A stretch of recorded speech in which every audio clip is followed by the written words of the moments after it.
Hoje a gente vai falar do profeta Abacuque, profeta que venceu lá na votação. Eu quero falar aqui pelo menos 10 pontos que eu encontrei importantes para falar aqui dentro do profeta. O que foi revelado para o profeta? A famosa frase, até quando, Senhor? Eu falo, eu grito, o Senhor não me atende. Por que Deus não responde? Para qual época que Deus está falando essa visão, mostrando essa visão para o profeta?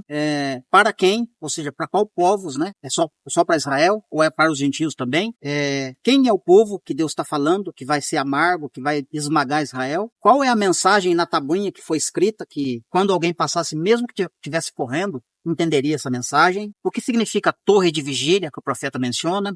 O meu justo vai viver por fé. Os 5 ais, que é mencionado no capítulo 2. E no capítulo 3, onde ele faz a oração, é porque ele entendeu o que Deus estava fazendo. Ele entendeu a obra de Deus, o que Deus fez na sua época, e ele louvou a Deus por meio de uma oração e de uma lamentação, né? Da qual a gente vai mencionar também aqui na gravação, beleza? Então vamos lá, pegar a palavra. Abacuque 1, versículo 1. Sentença que foi revelada ao profeta Abacuque. Então foi revelado algo. Mas o que foi revelado? Verso 2. Até quando, Senhor, clamarei eu e tu não escutarás? Gritar-te-ei violência e não salvarás? Por que o Senhor me mostra a iniquidade e me faz ver a opressão? Pois a destruição e a violência estão diante de mim. Há contendas e o litígio se suscita. E por esta causa a lei se afrouxa, a justiça nunca se manifesta. Porque o perverso cerca o justo e a justiça sempre é distorcida. Então o profeta teve a visão. Dentro da visão é óbvio que ele viu muitas coisas. Dentre essas coisas que ele viu, uma delas é a que ele está mencionando aqui nesses primeiros versos. Violência, injustiça, iniquidade, opressão, castigo, e ele supostamente clamando, orando, e Deus não atendendo, não ouvindo, não salvando, de braços cruzados, aparentemente. Mas, de fato, o que foi revelado para o profeta? O que foi revelado para o profeta foi um juízo que Deus faria na época do profeta, com o povo de Israel, por causa de ter se rebelado contra o Senhor Deus. Então, esse juízo que o profeta viu por antecipação, deixou o profeta angustiado, temeroso. Várias coisas aconteceram com o profeta a ponto dele clamar então a Deus, porque tanto castigo assim em cima do povo. Mas qual foi o castigo?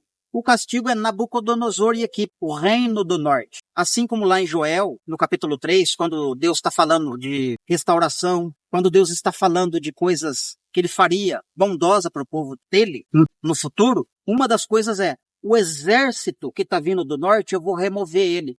A sua vanguarda vai para o oriente, e a sua retaguarda para o ocidente. Ou seja, lá no profeta Joel, Deus está falando do exército que está vindo do norte. Se você ler Ezequiel, você vai ver que o Gog e Magog vem do norte. Jeremias é o caldeirão fervente. Inclusive, Jeremias está junto com Abacuque, na mesma época, profetizando.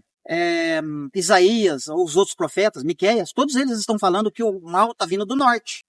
Os caldeus, os babilônicos, os assírios. Então, a revelação que o profeta teve, sim, foi a revelação do império vindo do norte, esmagando o povo de Israel. E claro, dentre essa esmagação, o profeta contemplou muita coisa ruim, da qual ele orou, gritou, Senhor, está tendo violência, o justo está sendo cercado ali. Quando ele está falando justo, é porque Deus tem sempre 7 mil joelhos que não se dobram a Baal. Deus tem sempre os seus. E os seus que estão vivendo ali na terra estão sendo oprimidos pelo castigo de Nabucodonosor contra o povo pecador, que é o povo do templo, cultuadores superficiais de Deus. Aqueles que cultuam de forma robótica, aqueles que cultuam a Deus de forma adaptada. Isto é, a religião adapta-se a você. Não é você que vai se adaptar à religião. A própria religião vem até você e te oferece algo que vai ser gostoso de você fazer. Você não precisa abandonar aquele pecado para você estar aqui comigo. Então, é um evangelho adaptável. Lá no templo acontecia isso. Por isso Nabucodonosor veio. Por isso Deus deu essa visão para o profeta Abacuque e mostrou para ele, olha, esse é o castigo. E essa é a nação amarga que vem do norte para castigar o povo.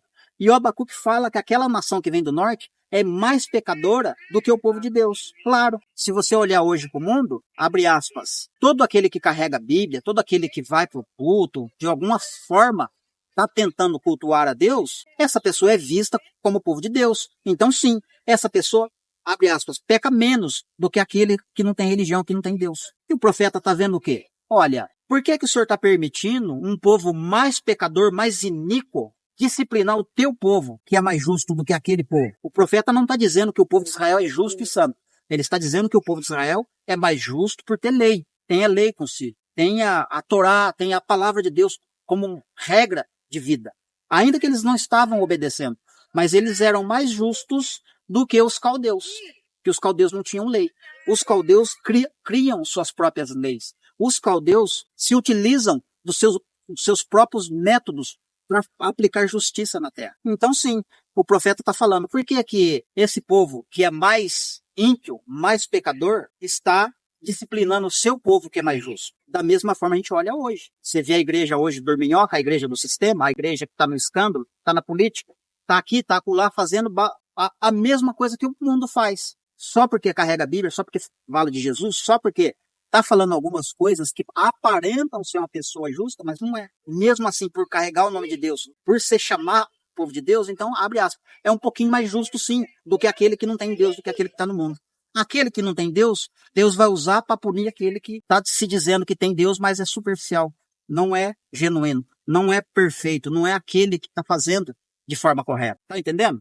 Continuando. Verso 5. Vede entre as nações, e olhai e maravilhai-vos. Desvanecei, porque eu realizo nos vossos dias obra tal que quando for contada, ninguém vai acreditar. Qual é a obra que Deus vai fazer, que é uma obra tal, a ponto de que quando alguém contar, ninguém vai acreditar? Que obra é essa? No caso é Nabucodonosor e equipe, o reino do norte que está vindo. Assim como Jeremias profetizou por 23 anos, para o povo judeu, para o povo de Israel, olha, vocês têm que parar com essa palhaçada, vocês têm que parar com essa bagunça, vocês têm que obedecer a lei de Moisés.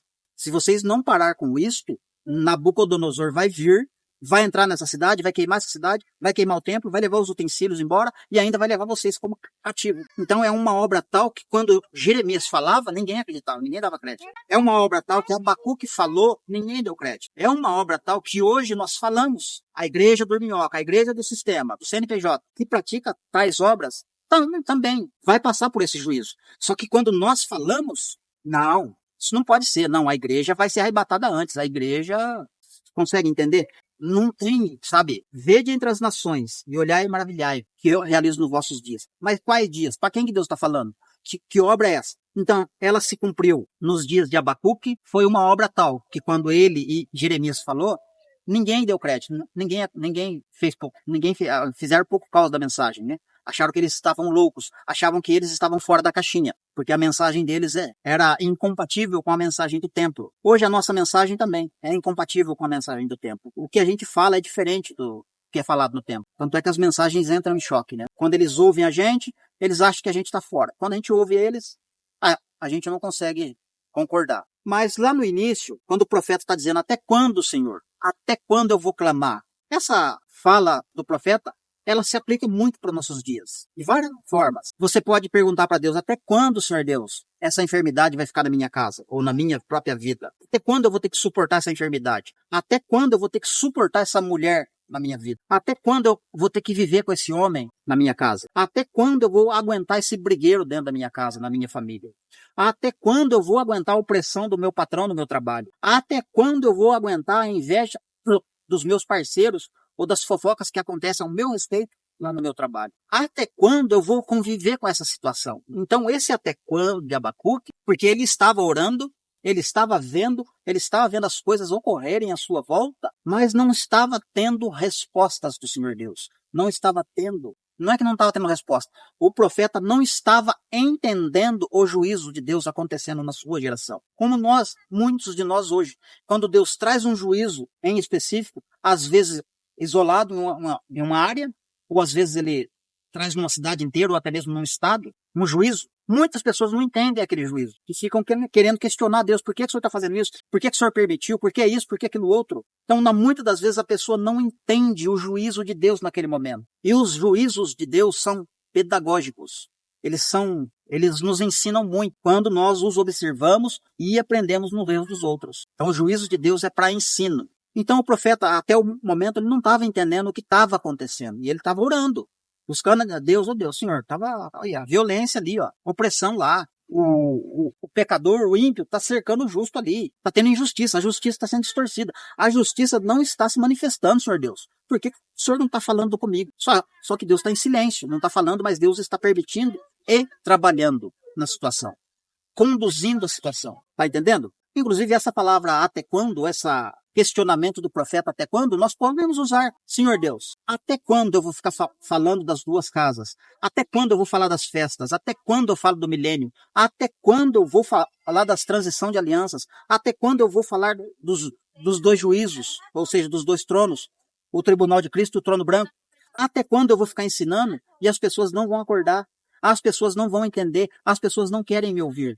Até quando eu vou ficar falando? Jeremias falou por 23 anos a mesma mensagem. Por 23 anos, Jeremias diz: Nabucodonosor virá.